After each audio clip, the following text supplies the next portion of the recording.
Selamat sore, nama saya Penita Sitorus, saya dari mahasiswi STIK Explora Medan. Saya bekerja di Rumah Sakit Persea. Di sini saya akan mempresentasikan keperawatan medikal bedah 2, yaitu dengan diagnosa medisnya stroke iskemik. Pengkajiannya yaitu langsung ke identitas pasiennya. Tuan K, umur 70 tahun. Tanggal masuknya 29 Juli 2021. Keluhan utama masuk ke rumah sakit, masuk ke IGD yaitu klien mengeluh pusing, nyeri kepala, lemah anggota gerak kiri, dan sebelumnya dibawa ke rumah sakit berobat ke puskesmas. Riwayat sekarangnya, menurut pengkajian tanggal 29 Juli pukul 8.30 WIB, didapatkan data keluarga klien mengatakan kelemahan pada ekstremitas kiri yang dialami kurang lebih seminggu yang lalu. Keluarga mengatakan bicara pelo atau bicaranya kurang jelas. GCS pasien 14 dan keluarga klien mengatakan tidak bisa BAB kurang lebih 6 hari, terpasang RL, NGT, dan terpasang O2. Riwayat dahulu, keluarga tidak memiliki penyakit yang sama dengan klien. Pemeriksaan diagnostiknya dilakukan pemeriksaan EKG dan fototoraks. EKG-nya menunjukkan sinorarisme LVH. Pada fototoraksnya menunjukkan kardiomegali. Data subjektifnya yaitu pasien mengatakan sakit kepala, sakit pinggang, sakit perut, batuk. Pasien kalau bergerak dibantu oleh keluarga. Sulit BAB kurang lebih 6 hari. Dan klien terlihat sesak napas jika kesakitan. Data objektifnya, klien tampak meringis, gelisah, memegang perut, batuk, dan aktivitas dibantu oleh keluarga. Dan terpasangnya NGT kateter, GCS-nya 14. Kita masuk ke analisa data, di mana analisa datanya, data subjektifnya, pasien mengatakan dia mengatakan pusing. Pasien juga mengatakan tangan dan kaki sebelah kirinya lemah.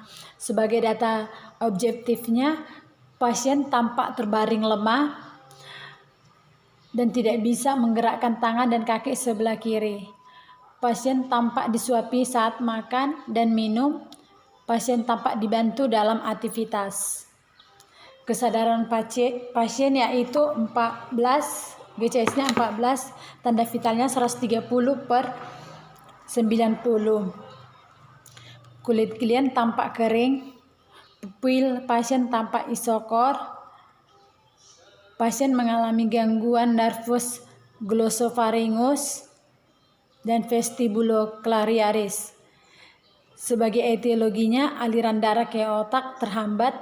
Masalah yang muncul yaitu ketidakefektifan perfusi jaringan cerebral.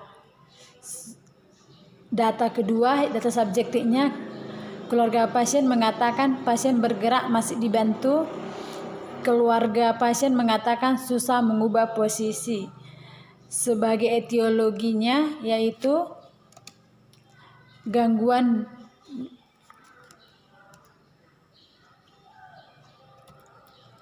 neuromuskular.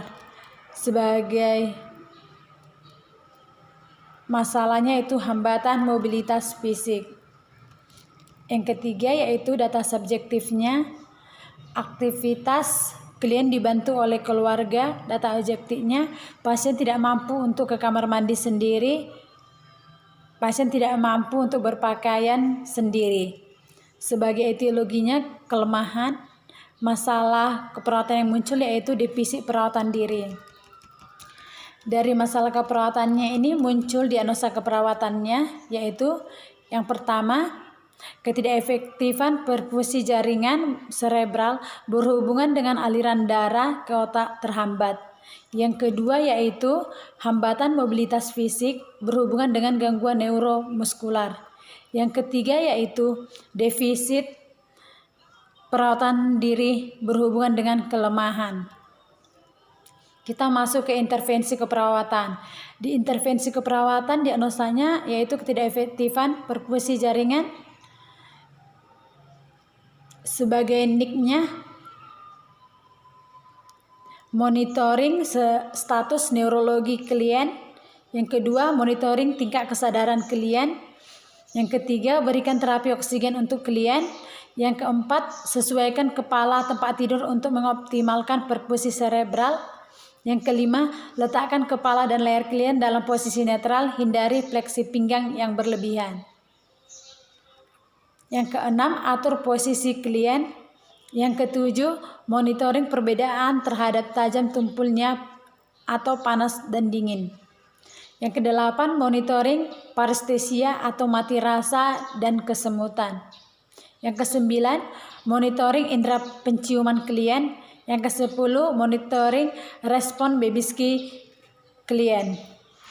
Yang kesebelas, hindari kegiatan yang bisa meningkatkan tekanan intrakranial. Sebagai NOC-nya yaitu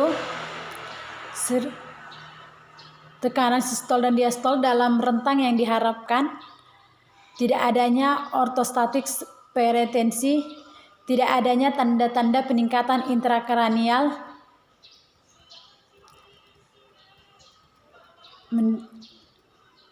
berkomunikasi dengan jelas sesuai dengan kemampuan, menunjukkan perhatian atau konsentrasi dan orientasi yang baik, menunjukkan fungsi sensori motorik kranial yang utuh atau tingkat kesadarannya membaik.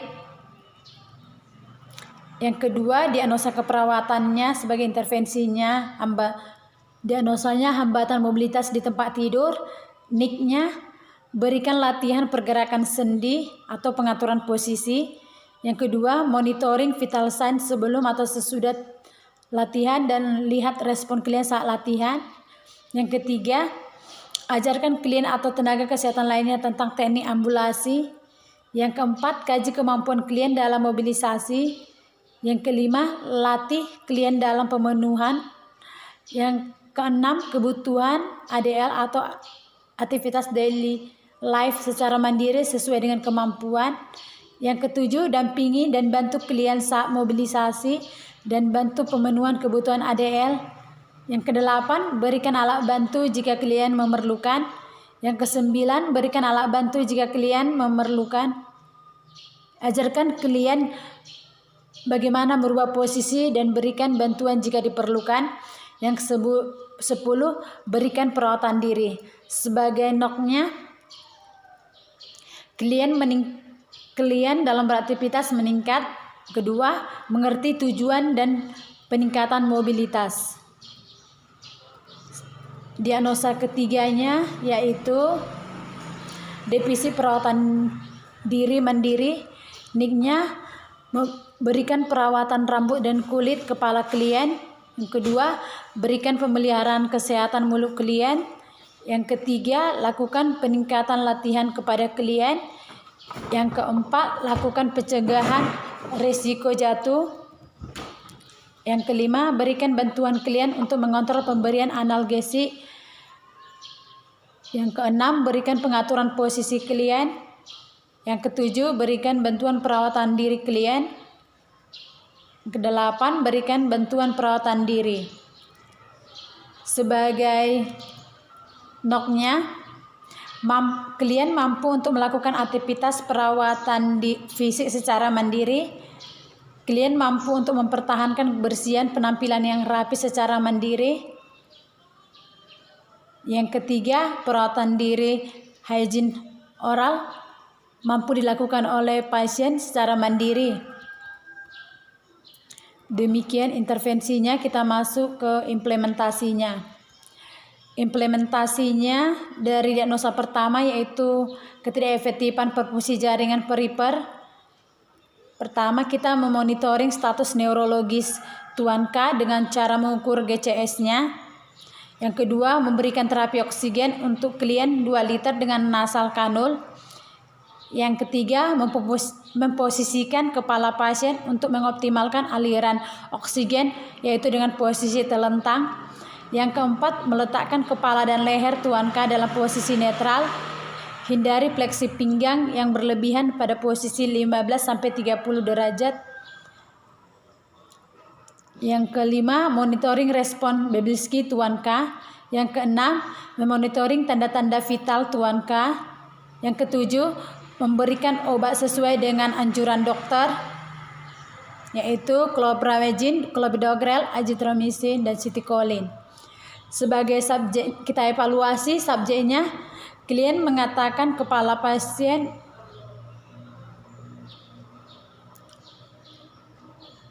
agak susah diubah. Yang kedua, pasien berbicara pelo. Klien mengatakan bagian anggota gerak kiri susah digerakkan. Sebagai objektifnya, pasien tampak susah bergerak, pasien tampak memegang kepala, pasien bicara pelo. Tanda-tanda vitalnya yaitu tensinya 120/90 mmHg, pulsnya 80 kali per menit, suhunya 37 derajat, GCS-nya 15, E4, M6, V5. Masalah belum terasasi, intervensi dilanjutkan. Berikan terapi oksigen untuk klien. Kedua, monitoring tanda-tanda vital klien, suhunya, tekanan darahnya, nadinya, dan respirasinya.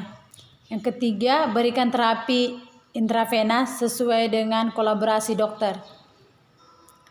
Sebagai diagnosa implementasi dari diagnosa kedua, hambatan mobilitas di tempat tidur, implementasinya yang pertama, kita memonitoring vital signs seperti tensinya, suhunya, pernapasan, nadi sebelum atau sesudah latihan, dan lihat respon klien saat melakukan tindak latihan seperti latihan ROM. Yang kedua, mengkaji kemampuan Tuan K dalam mobilisasi. Yang ketiga, melatih Tuan K dalam pemenuhan kebutuhan ADL secara mandiri sesuai dengan kemampuan.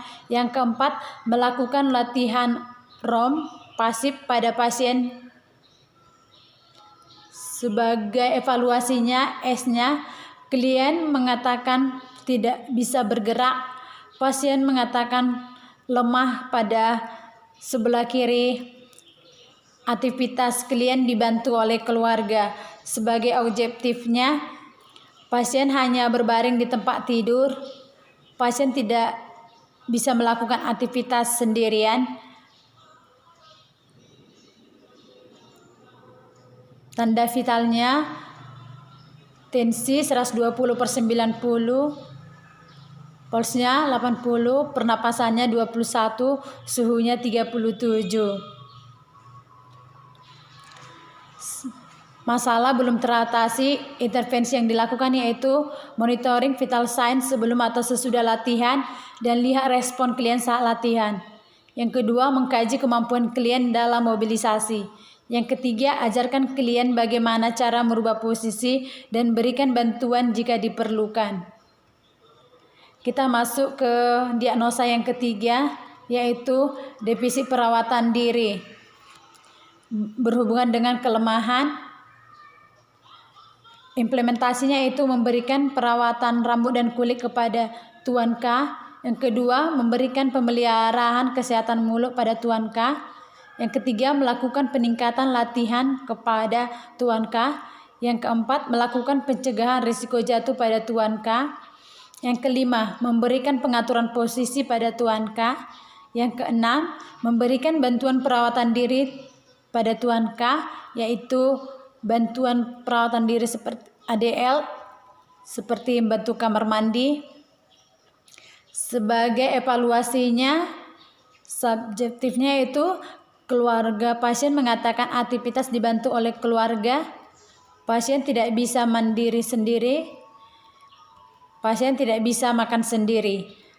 Objektifnya, pasien tampak berbaring di atas tempat tidur, pasien tidak bisa makan sendiri, pasien tidak bisa ke kamar mandi sendiri, dan masalah A-nya masalah belum teratasi, P-nya intervensi dilanjutkan,